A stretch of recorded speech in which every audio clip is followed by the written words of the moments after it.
Good morning, friends. Good morning, nations. Good morning, the house of CCI. Loving it. What a life. What an opportunity. What a gospel. What good news.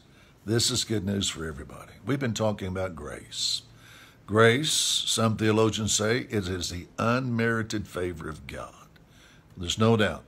It is at least that. But grace to me, at least sometimes seems more. When I used to have the discipleship groups, I'd bring out a geoid.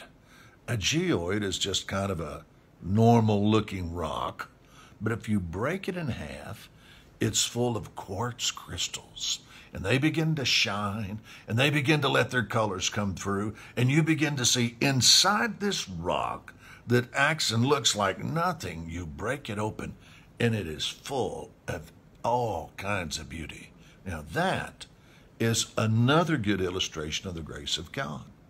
Grace at some times seems just like a word, but when you take it and you try to open it up, it ends up being, what did Jesus do?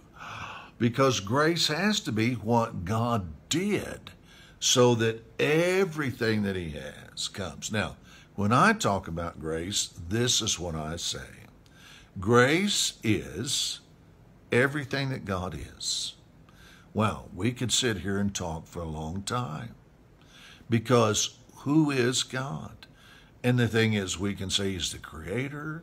We can say he is love. We can say so many wonderful things, omniscient, omnipotent. We could say all these things, omnipresent, and they would all be true.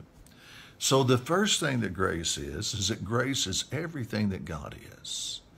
Second thing that grace is everything that God has. And the third thing that grace is that everything that God does.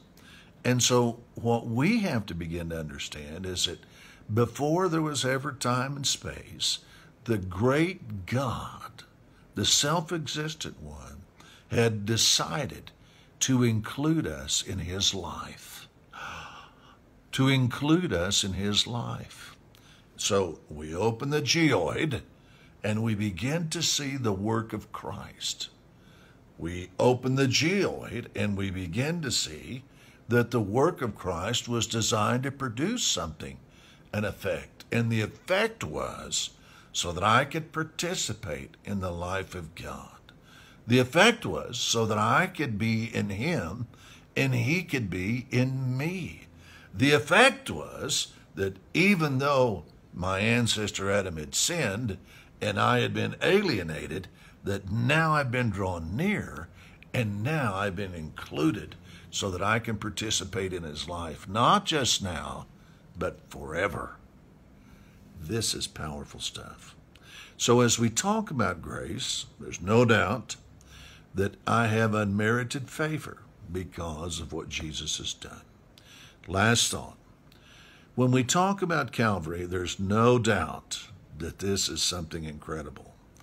But we also have to understand that there's other parts that are important. First of all, Jesus, and this is where we begin to say the work of Christ.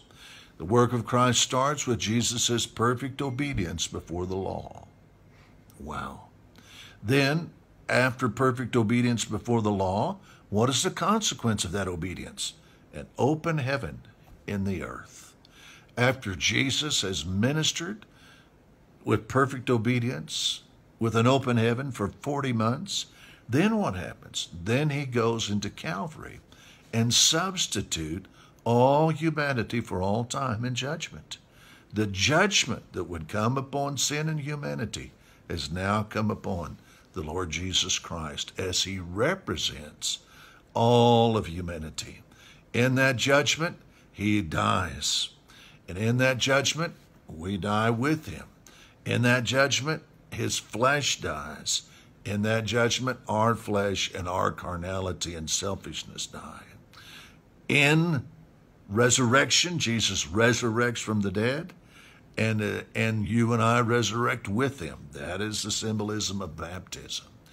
And after Jesus is resurrected from the dead, he ascends to the throne at the right hand of the Father.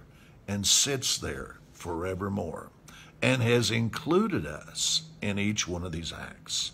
So the first thing we begin to see is that this is the work of Christ from the initial obedience to the ascension of the throne. But not only is that true for him, it is also true for you. We'll talk more about this because we're talking about the grace of God.